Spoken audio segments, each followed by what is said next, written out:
So we begin our series over a number of weeks. I think Margaret's on chapter 5, aren't you? We begin the series and I get the opportunity to start as we look at chapter 1. And I have to say, when I looked at chapter 1 in more detail, there's enough in chapter 1 to last about 5 weeks. So forgive me if I appear to skip over certain parts. I've probably been tempted into missing out the bits that I didn't like or didn't want to engage with, but I'll focus on the parts that I think are essential. But a little bit of background first. Who was James? Yeah? There are all sorts of theories about that go right back to early days, and in popular thinking, probably still, there is a view that he was the brother of Jesus. But there is no real evidence for this that I could find anyway. And at one time it was said that because of the belief in the perpetual virginity of Mary, then James could not have been the brother of Jesus, be that as it may.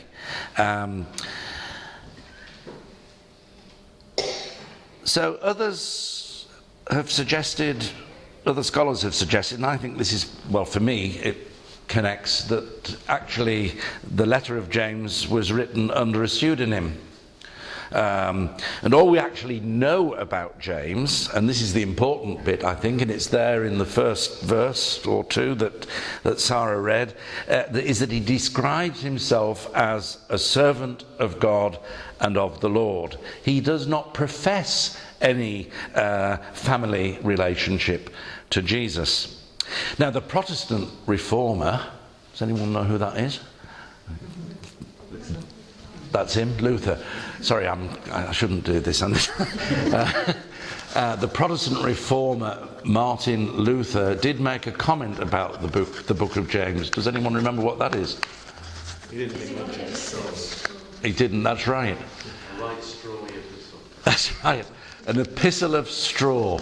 God, that was a bit of a put down. But later, he decided, and I'm not sure what later was in the scheme of things, but later Martin Luther decided that James was a good book.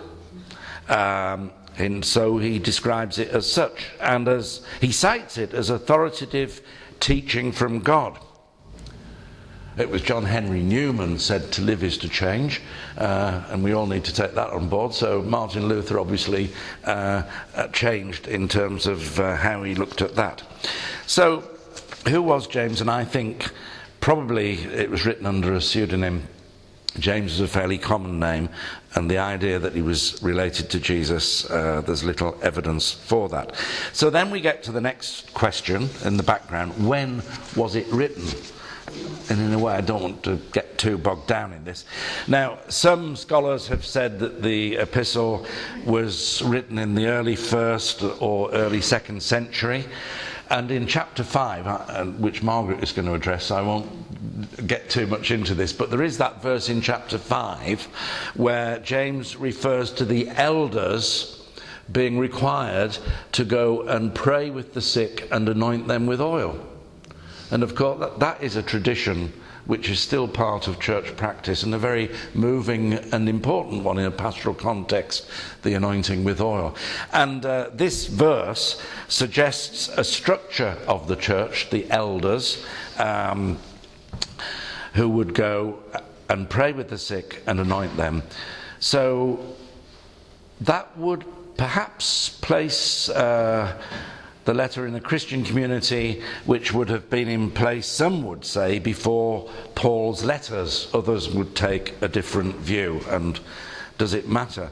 The real issue is, why was the letter written and to whom was it addressed?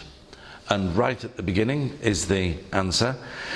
In verse 1, it was written for the 12 tribes in the dispersion. Jewish Christians living in strange lands, in foreign places where they were completely out of their comfort zone, generally misunderstood, and getting into a lot of trouble.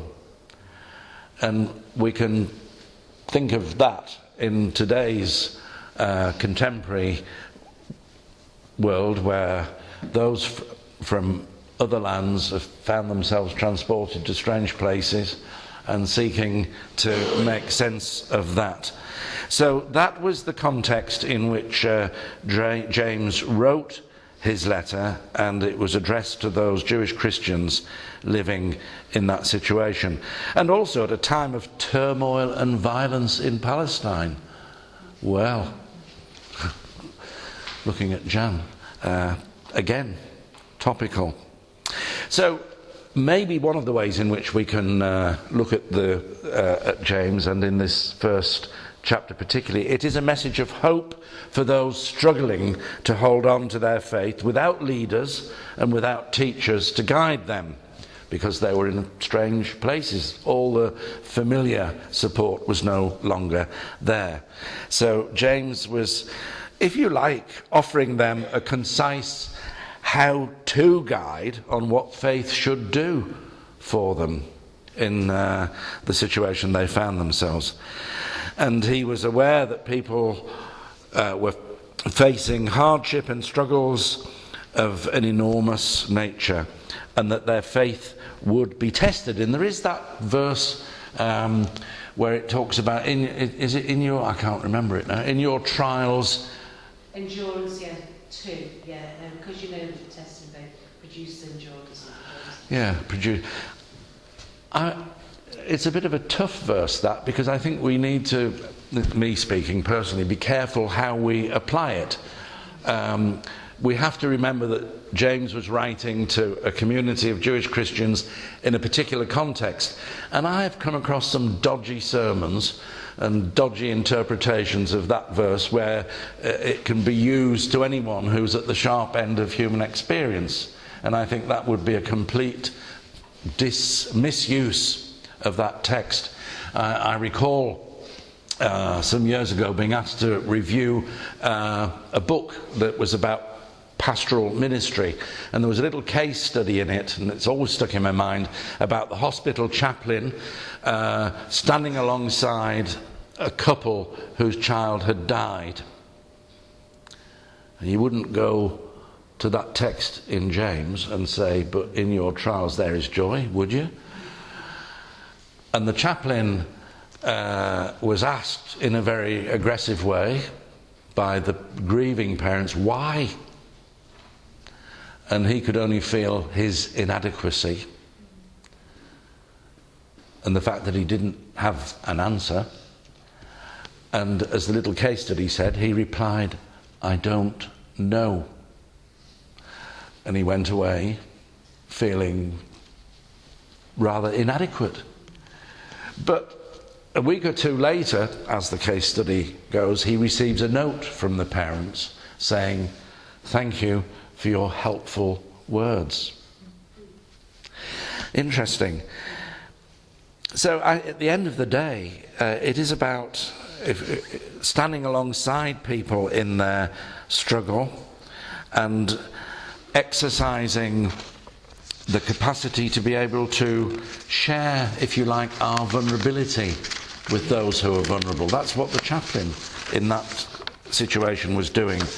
And so we do have to be careful how we use such text. Standing alongside the vulnerable and being able to feel that vulnerability is important. And perhaps that was what James was trying to offer as we read it in this first chapter through his letter to those Jewish Christians living in strange lands.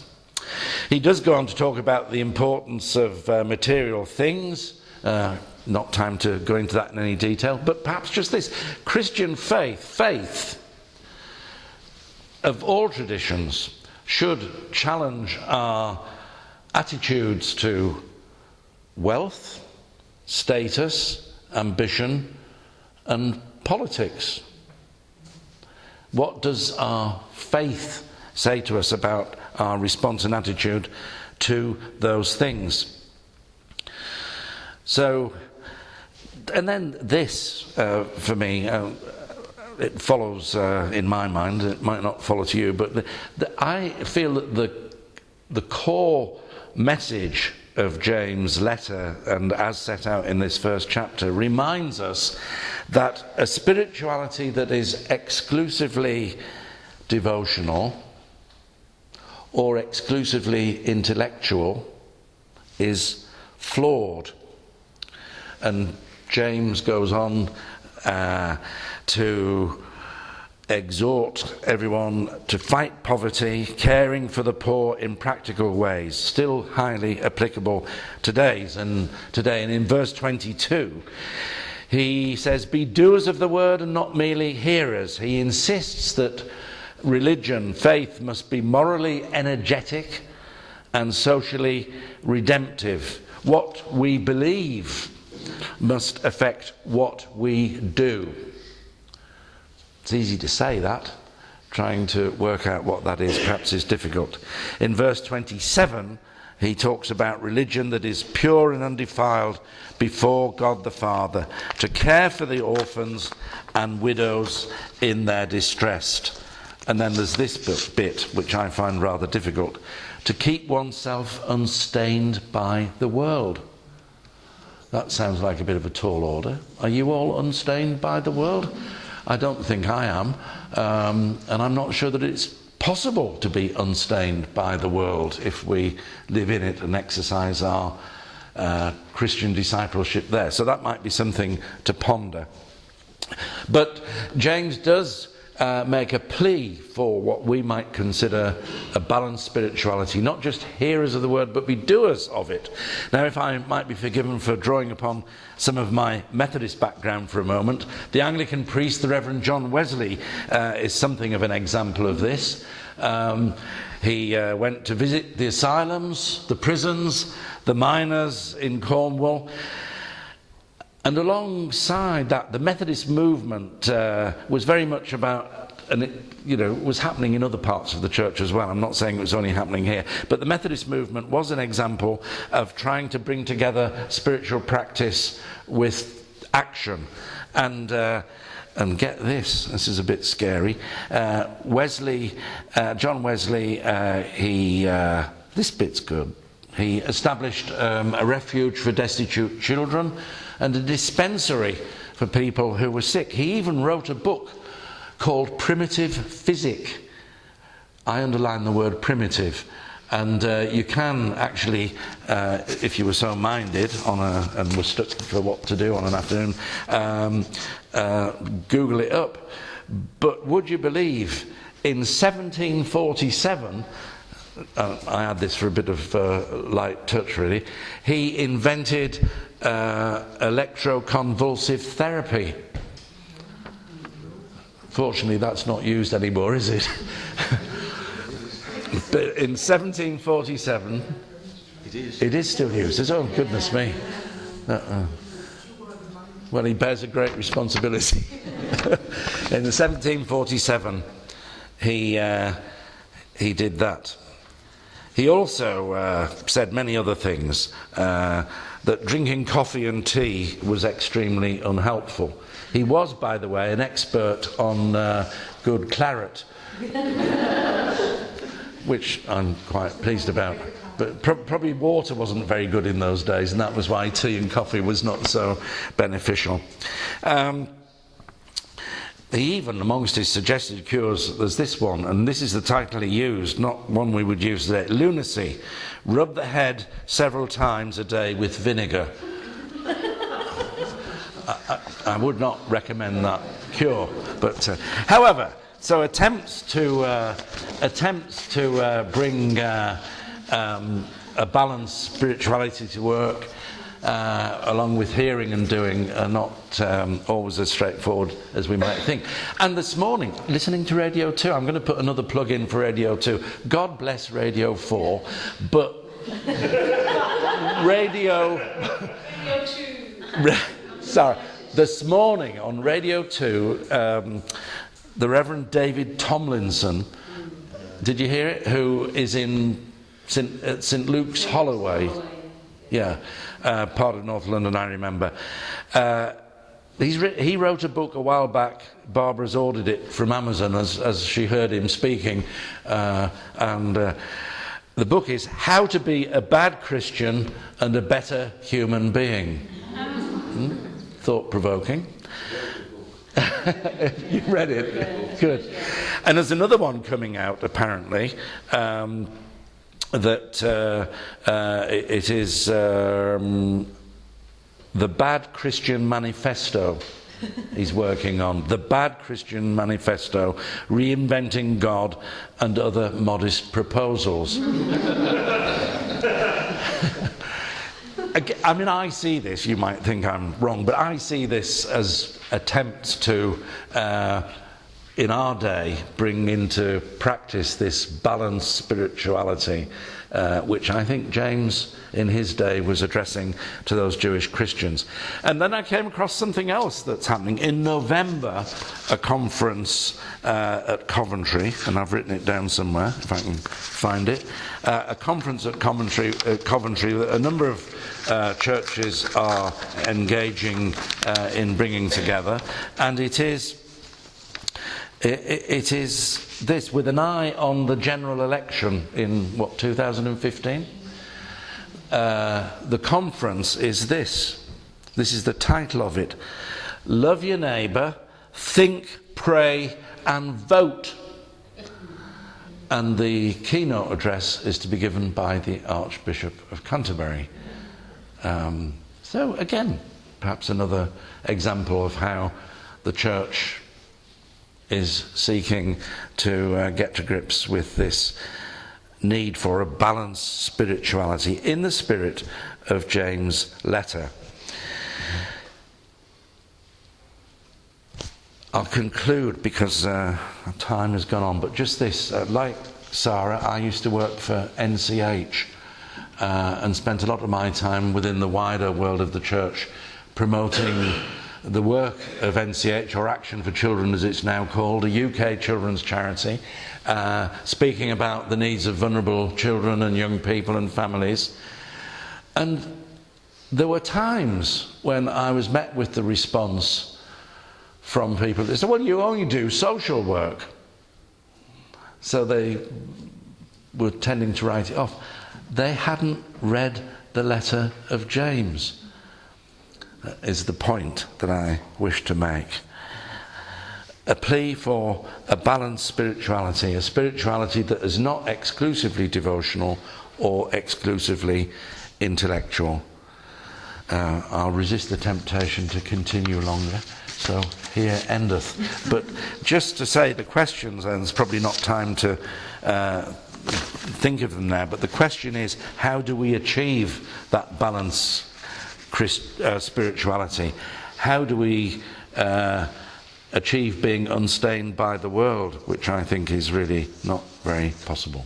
So you might take those questions away to think about, because time, unless there's anyone wishes to make a quick comment or ask a quick question that I might not be able to answer.